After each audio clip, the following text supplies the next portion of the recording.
Right, okay. You lot, subscribe to our YouTube channel so you can catch all of our videos. And if you're really interested in the Krays, join our private Facebook group, Krays Crime Lords of London. You'll find over 1,000 videos and thousands of images. We're moderated and friendly. Come and give us a try.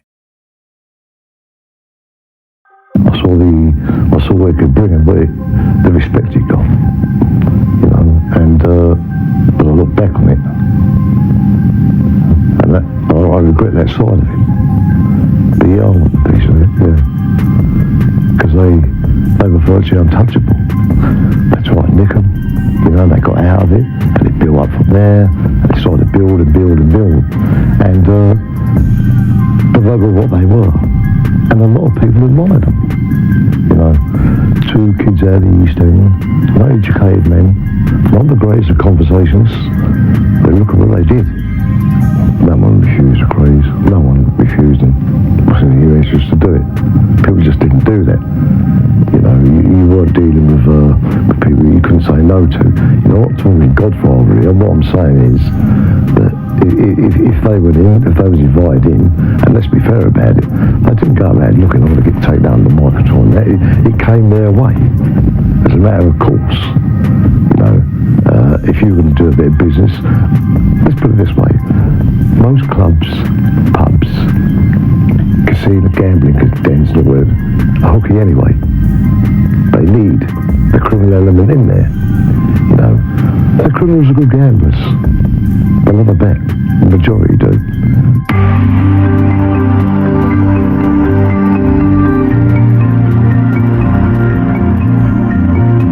The images how you look and how you dress, as I always do, with a suit on, a shirt and a tie.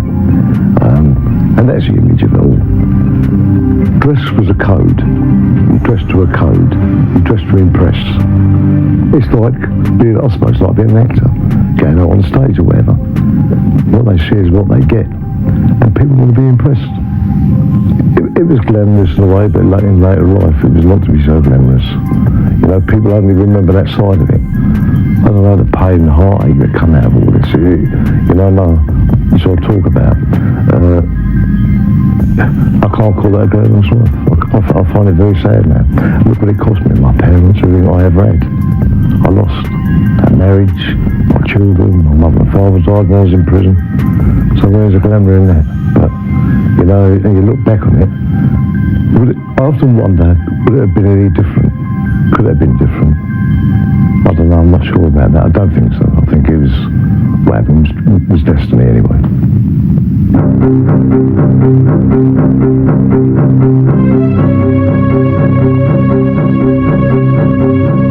After the wars, a lot of guns came in the country from the wars and that. And my mate, he worked for a gunsmith, and he'd make them up and bring them out. So we always had them round us. Anything he wanted to that extent. And so it wasn't unusual to have a gun. But the thing was, being prepared to use it. That's the difference. And I think, yeah, we were prepared to use it. If for a pound, if for a penny. You know, it's not a game. It's not a child's game. It's serious stuff I'm talking about. Some of the robbers at that time, some of the bank robbers and the train robbers and all them, you know, it started all come in then. So the guns were readily available then. Yeah. See, some people would carry a gun with no intention of ever using it. But some of these men would be prepared to go to their limbs. They don't talk about it, they do it. You had a row, there were some men who'd take you out. Now today, life don't seem worth a penny. But then it was a more serious type of business. I mean, it got to that state of affairs. It got that way. And these were men who held a grudge. They held a grudge. So yes, you had to be prepared to use yourself, yeah.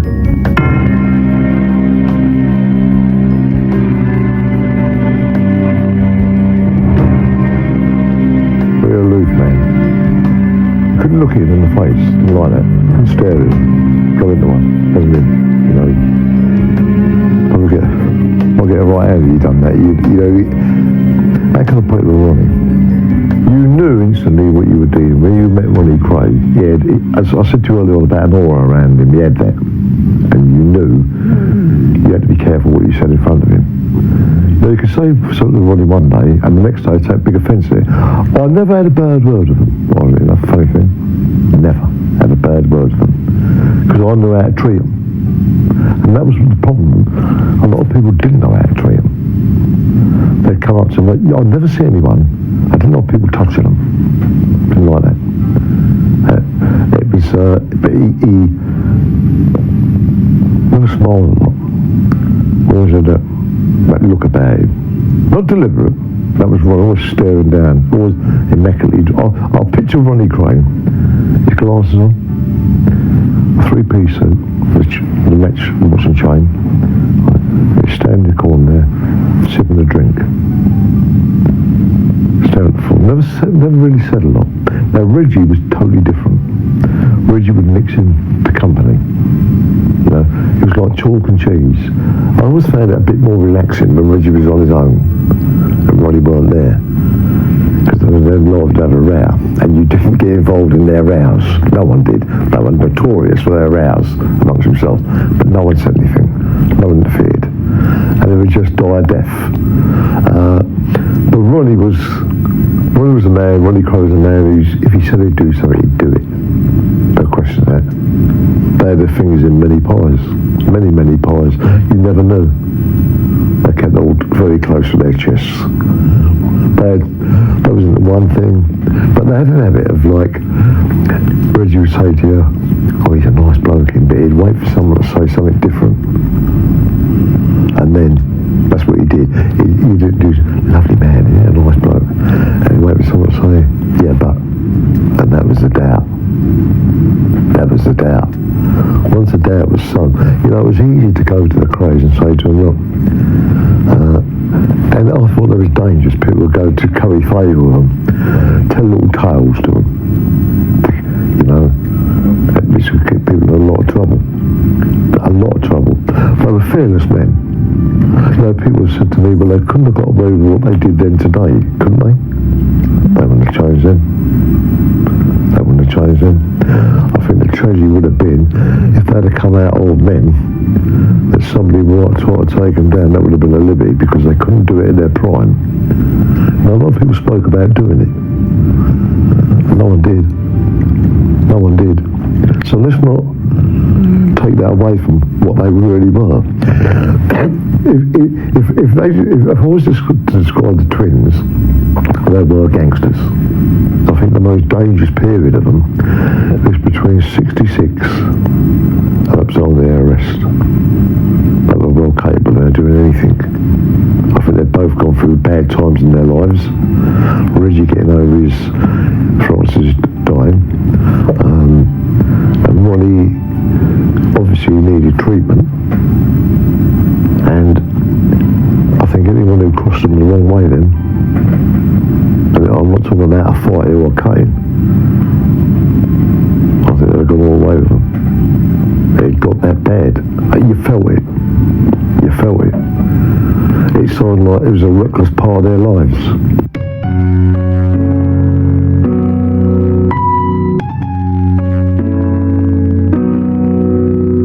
Check that, he wasn't a bad man. He wasn't a grass. He wasn't anything like that. As it was put, he was a fucking nuisance, and that's putting it bluntly. He took them on, he challenged them, and what I say there is this, that he was told to behave himself by the Krays, and I was there when they said it to him. But when it come to what they said was the murder, I don't think they knew they were going to do him that night. It happened by chance. It was an act, an accident. I'd been out with the Krays that night, me and my brother, with two other friends of ours, and we met the Krays in their pub, the Carlton's Arms. When we got nicked in 1968, this is where, one of the pubs we were using at that time, where it was theirs.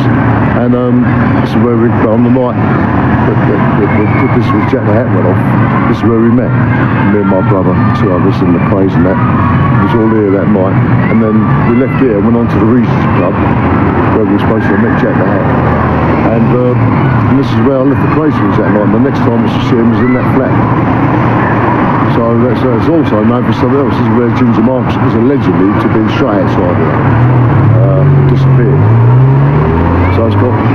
This is also, if you look down to my right, there's a church where the Kray twins all the funerals took place. Charlie, Reggie, Ronnie. If you can hear the background, the kids playing, as young kids at Krays, went to that school. A bit of local history in this thing. I wonder one day if they'll never preserve us for prosperity. Let's just wipe out, forget all about us. You can feel it. I can feel it, smell it. And you've got to remember, something happened here that night in 1967, which has played a big part in my life, wasn't it? Yeah, this little street here. Yeah. It's rumoured to be the place where everything happened in gangland at that time. It's still the same. It's still the same. It started here and it ended here. A little street like this, incredible, isn't it? Yeah. I already know St Matthew's Road. There's a bit of history for you. This is a Regency Cup. After leaving the Carpenter's Arms on that night where we came, and me and my brother met Jack the Hat. Now if you look at it, this is the entrance to it. It's very plush though, very posh. Always had a couple of bands on the doors. If you look to the left there, this would be the restaurant. Charlie's restaurant down there, very nice. To the left here, as you went in, there was a bar, the main bar of it. And the office, Barry Brothers' office, was just the end there. And that's where I was called up from downstairs here. I'm up the stairs here. Tony Barry called me up, a rat. Took me upstairs here, walked in the office, and that's where Reggie Kray was supposed to have given the gunman off. And then left here for the flat. And that's where it all took place. If the Krays had the ump here, you would send that pub on the corner, not allowed in here. But thank God you wasn't, because you wouldn't have got out. There's how many men in here, I've seen some of the Irish men in England walk in these doors, walk out with their tooth broken, their nose broken. You know? So, I mean, it plays a very significant part in the Kray history. But this was it was different, it was very plush, well done out, a big hangout of the underworld in there. But it was a great meeting place, off the manor, you know, all different times, great. And the building's still there. I think it's haunted by it all, you know. There's the old doorway, it's really behind the bar. There's a doorway there behind the bar. And it was all soundproof, and that was our private drinking cup. So if anybody got an hiding, bad hiding, rather than take them out, upset the punters. I'm not being amusing there, but I've taken it out of here and thrown over the alleyway over there. If you were called in that pub there, you knew it wasn't on you. If you were called in there, and you went downstairs, just remember what Reggie Kray said that night. I was supposed to have said, who's down there? He said that he wanted to do it in front of people. So it's a significant part of it. But this is where, any band when he got badly bashed, this is where it was done, taken over there further.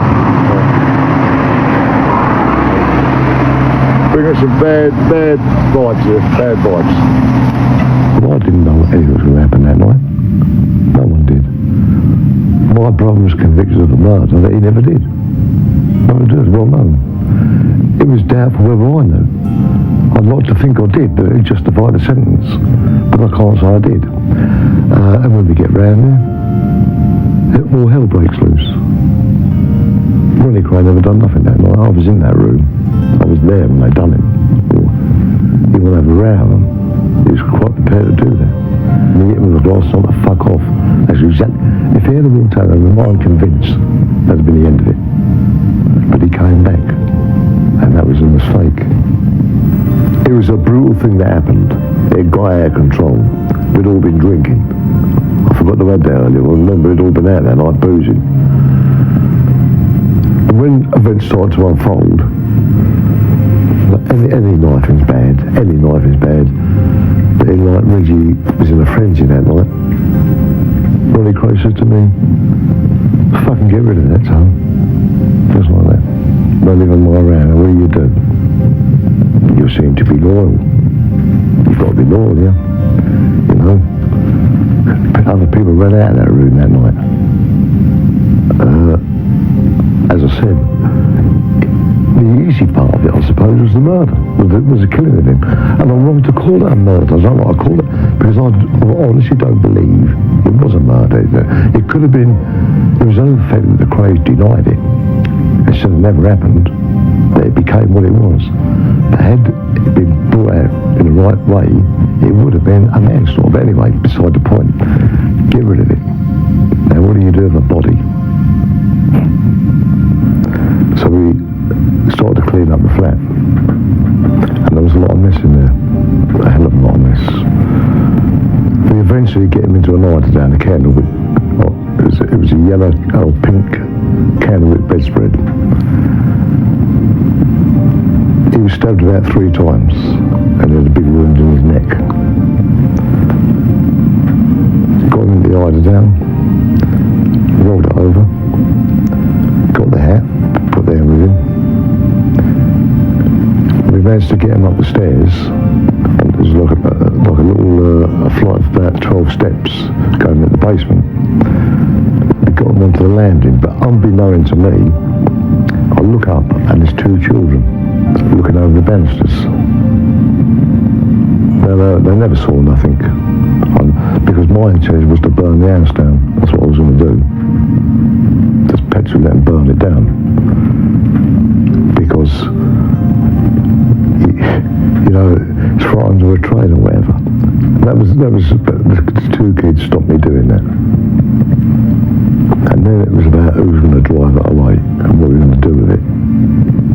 And we all started arguing. Well, not arguing. My brother said, I'm not having it. Ronnie Bender wasn't going to do it. And in the end I said, fuck it, I'll do it. But you follow me up. Because I had my brother there. And he had something on him, just in case we got to stop. And we got something, because we had to cover ourselves on this, as I said to you. I'll tell you what happened. I drove it. We got into the back seat. Couldn't go in the boot.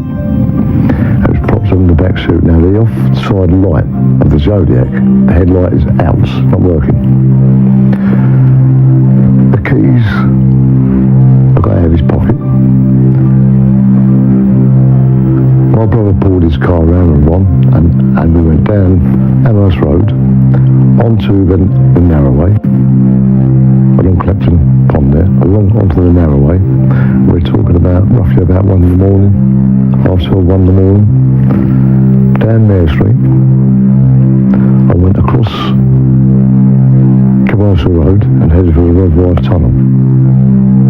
And I go through the tunnel now. Ironically enough, coming the other way was a police car. Of course, he couldn't turn around, so I put my foot down and go around the other side of the tunnel and come round a roundabout. Like, there's a roundabout there then, with a church to the right. And I parked the car in there. I lost my brother-in-law. I pulled away. I parked outside of the church. I walked back. I had the keys on me. I walked back, and my brother and Ron picked me up by the entrance to the tunnel. And then we drove back. We dropped Ronnie Bender down at Hackney Road. And we go back my father's place in Queen's Road. No, I don't think it was realised in a way what had happened. You know, you're doing this in a state of shock in a way. And unfortunately, I dropped it somewhere where it shouldn't have gone, which was to put Freddie Vaughan in the frame. I never knew. I just want to get rid of it. I didn't want a body on my hands. As long as it was away from me, I was quite content with that. And unfortunately, it was left somewhere. And when Ronnie questioned me, where'd you put it? Well, hell broke loose. It's on Freddie Foreman's plot. There's a man in bed with his wife. Doesn't even know what's going on. And wakes up in the morning, or it's allegedly a body's taken over there. Come on, that ain't on. That's not on with me. So, perhaps it would have been better off being found.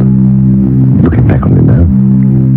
Perhaps it was, Fred couldn't answer, it was nothing to do with him. It was nothing to do with him. It was just, the car was on that petrol. It was an old Zodiac, the old two-tone, Mark II. One light wasn't working, and now I am driving a body along at 1 o'clock in the morning with 2 people minding me. Now you talk about violence. How did I got stopped that night? Whoever stopped me was coming with him. That's how it had to be. I'm sorry I'm being blamed about it. I'm not proud to say that. But I was on the right here now. I'm in the thick of it, whether I like it or not. We're all implicated. Which Mr. Layer wouldn't agree with me. I remember standing here, and I threw the keys in there. And to my knowledge, they're still there to this day. That was the only link to me, and that events of that night. That was the only link. But this is where I threw it. Running around here as a kid, it was different then, and yet one of the biggest tragedies was having a few hundred yards from where I was brought up. So really, when you think of it, and I've never really put that together. Ironic, you know. I'm going to map this for prosperity. You know, people don't know about these things here, but this is what it was all about. You still hear that little bit today. So, part and parcel of life.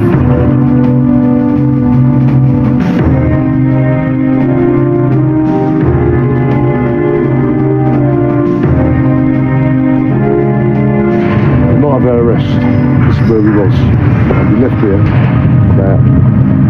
about 10:30, quarter to 11, parked the cars, and went to the Astor Club in the West End, and there he has them all now arrested us. But this is where that is under observation. And actually the last photograph of the Krays, who freed them, was taken in that park. I think in the beginning they would have been happy with the Krays. When they got the lot of us, it was a bonus.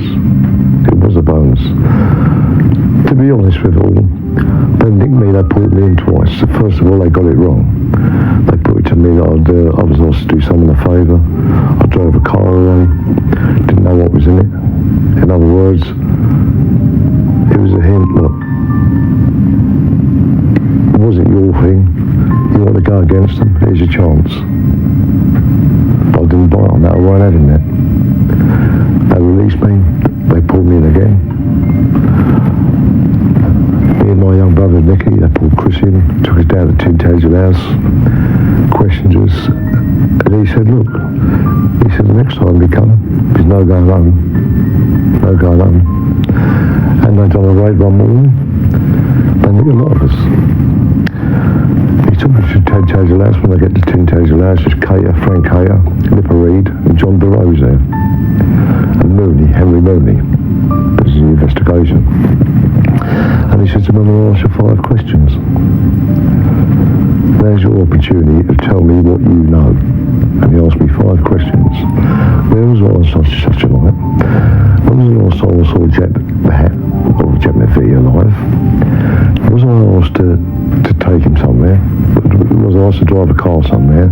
And a couple of others. And I went, I don't know what you're talking about. He says, right, you'll be taken away and you'll be charged with murder.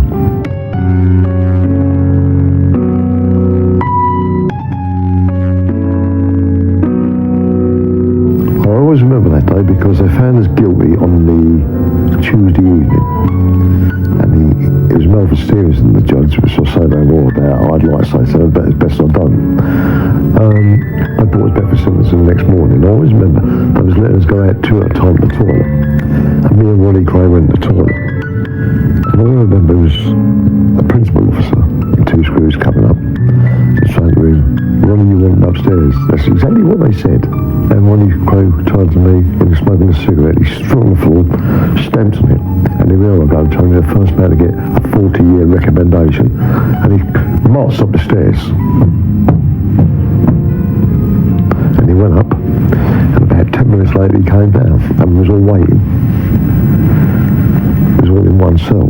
They put us all together. And he came back in the cell and he let a fag up. He never said a word. And I think it was Charlie who said to him, oh, what'd you get him in? Only a 30. I said, no, nothing had happened. I was amazed. Ian Barry, I can clearly see Ian Barry, who walked in the beggars with Ronnie and actually put the bullets in the ceiling. He went like that. He stood in the ceiling, his head went bang in the back of the fence like, only a 30. He said, so nothing happened. And the next one was Ian Barry, 20 minimum. Then they brought Reggie up, 30 minimum. Then my brother went up, and as Chris went up, he got a life at 15 minimum. He come down, and Reggie said to me, you're next time, 20 minimum for you. I thought I was going to get, but they kept it in line. And then the last one was Roddy Bender. He got a 20 wreck. Then they took Charlie up. They tried to knife him and Fred off. It was like the judge trying to do him a frenzy. It's like he lost all control. He was getting a kick out of it. Because I have never seen so much violence in this trial in all my life.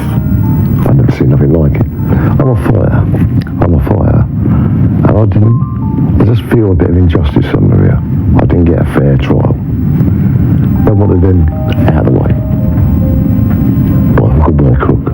And it was said to me, by hook or by crook, you're going.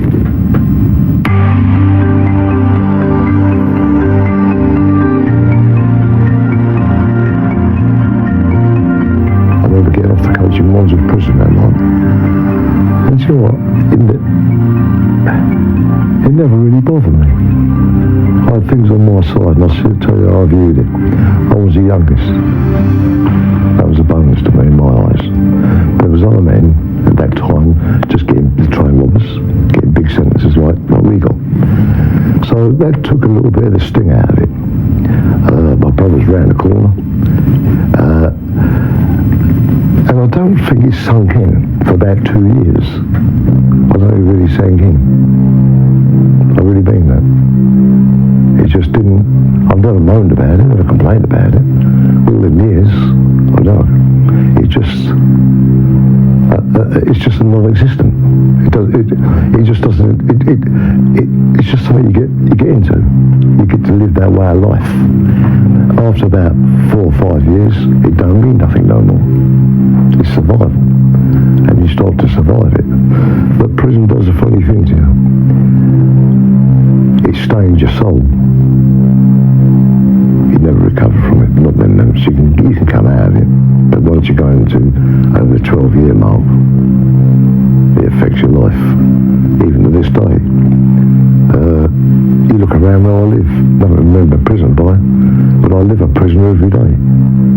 It's what it makes you. You can't escape it. I still have prison habits. I know that. It's the way you carry yourself when you come out of it.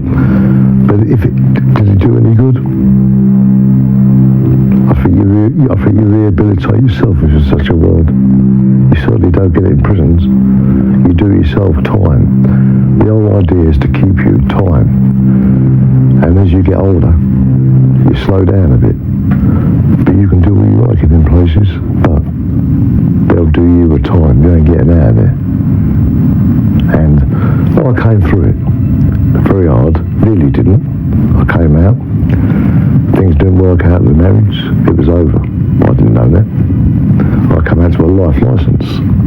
I came out to this reputation of the underworld and all the rest of it. We stood loyal to what it was all about. And I think, in a funny way, people admired it. I don't think it was an admiration for the Krays. I think it was admiration for what I did. I'm going to be honest about it now. Because people would say to me, I wouldn't have done what you did. And I found that a bit freaky, mate. Because I did. But many people say, I couldn't have done that. I couldn't have done that. Did it? Look where you give up. But I don't think that bothered me in that way. It was just something that you lived your life that way, and that was it. You accepted it as part of the game.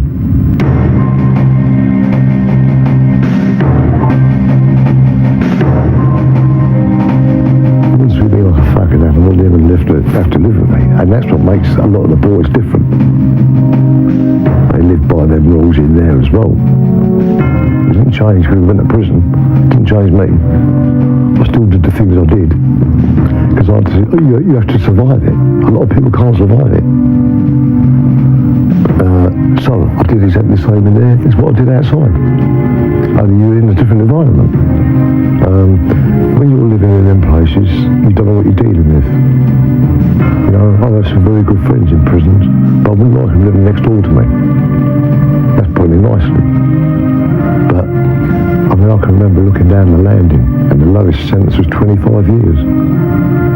You know, there's always someone worse off than you.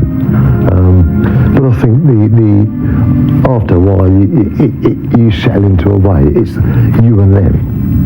You know, they give a bit and they take a bit and we take a bit until I get a bit more, and it's a game all the way through it. And the game plays itself out. You know, at the end of the day, you know, it's about mind games. But prison's like that. Prison is a mind game. And but yeah, the inmates, it's who you are in there.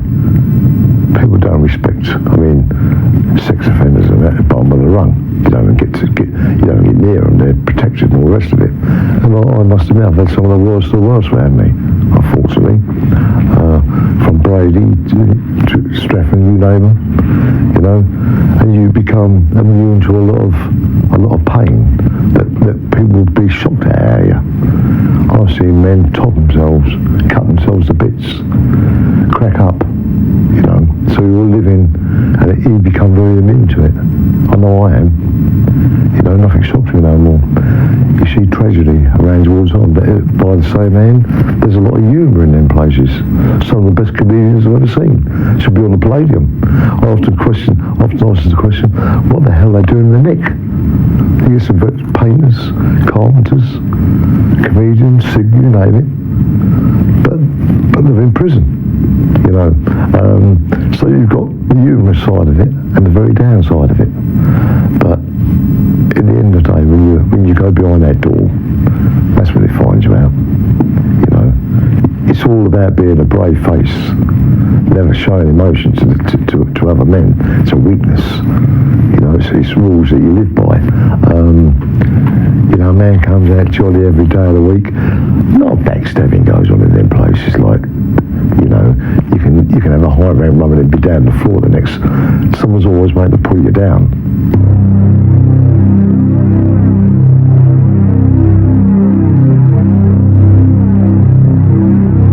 It was all the worst moments, all the bad moments, a lot of it. But I made a humorous life out of it somewhere. I don't know how. I remember I got 12 months down a control unit. For gross personal violence to a prisoner, assaults and all the rest of it. And you go for what they call the board of visitors, the visiting magistrates. A governor is only entitled to take give you so much punishment. If the charge is deemed to be of such a serious nature, they give it to a board of visitors, where they can take big lumps of remission, or give you a lengthy spell down the block. And we were going in there and getting 12 months punishment, and I mean punishment. No bed, nothing. But how long can you keep a regime like that? You know, I started to thrive in it. I started to enjoy it. Fact, I ain't lying. I done it. I don't know how, but I learned to sleep 23 hours a day. It's amazing. It's amazing, the sense of survival. And you make a little life for yourself. I never come out of that control unit for 12 months.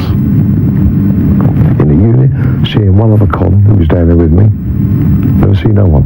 When they opened your door, you had 10 screws outside the door, ready to jump on you. You know. But how long can they keep that up? That's to break down.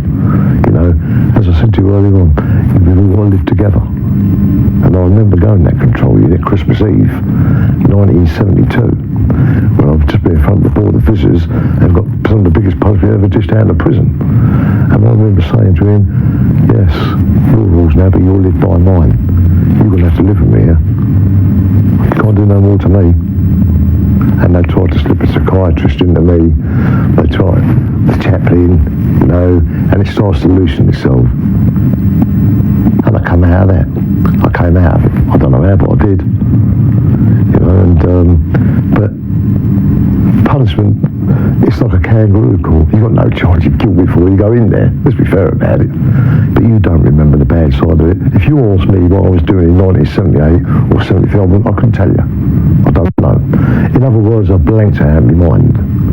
I completely blanked out my mind. You can't live on prison. You can't live on your past like that. It's a part of it you don't want to know about. So let's be fair about this. We couldn't have been that successful or that glamorous to spend most of our life in the Nick. Now, I'm not naive enough not to know that. So I've got to take that into account. So I see things a lot more different now than I did then. But I can't remember the bad side of it. I can't. I don't want it. My mind don't want to remember that. Perhaps it does it deliberately, you blank it out. Perhaps I should bottle some of those when we go, for prosperity. Look at a later stage. Perhaps there's something to be said for that. But I think you become immune to punishment.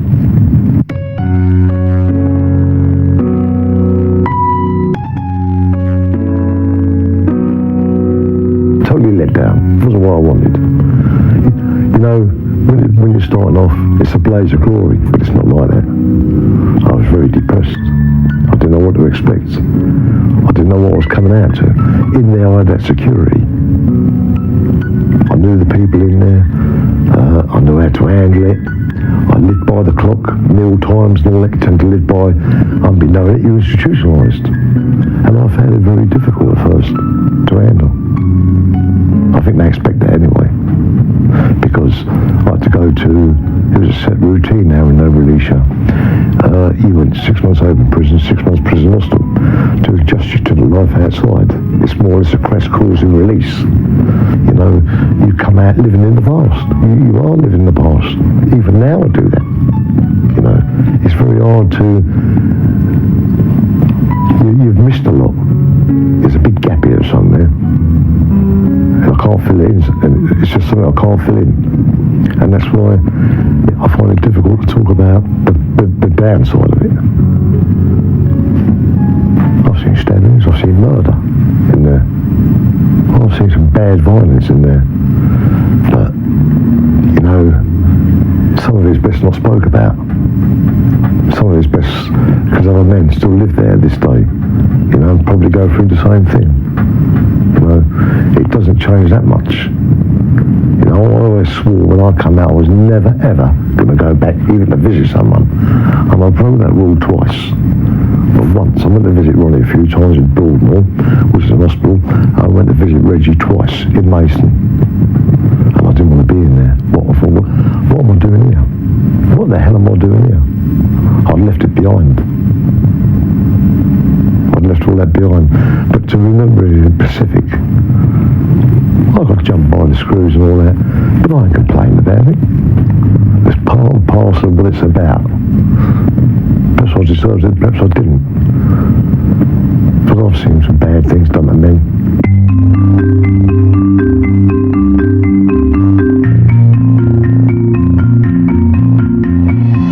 There's no going back, and I know that. It's over.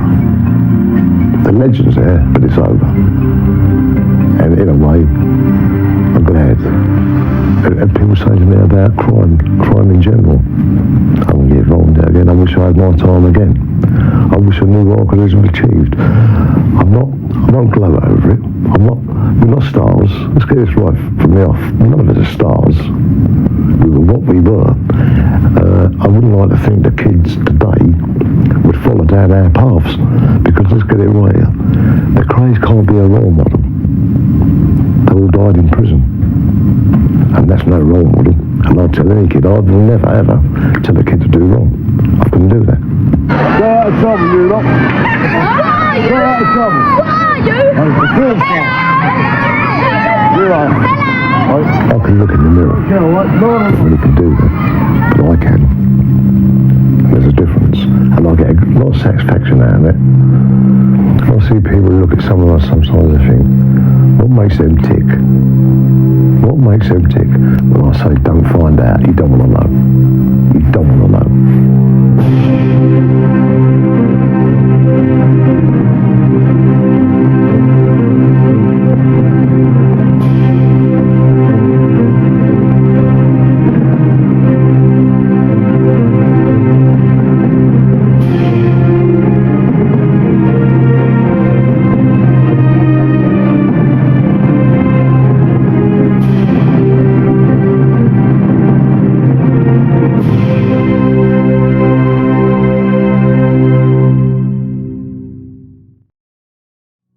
Thank you for watching. If you enjoyed the video, please join our Facebook group. It's called Krays Crime Lords of London. We're a friendly moderated group with over 1,000 Kray and other celebrated gangster videos available for view. There's also thousands of images in the photos sections. The link for the group is in the YouTube description section. I hope we see you there soon. Leave a like and subscribe.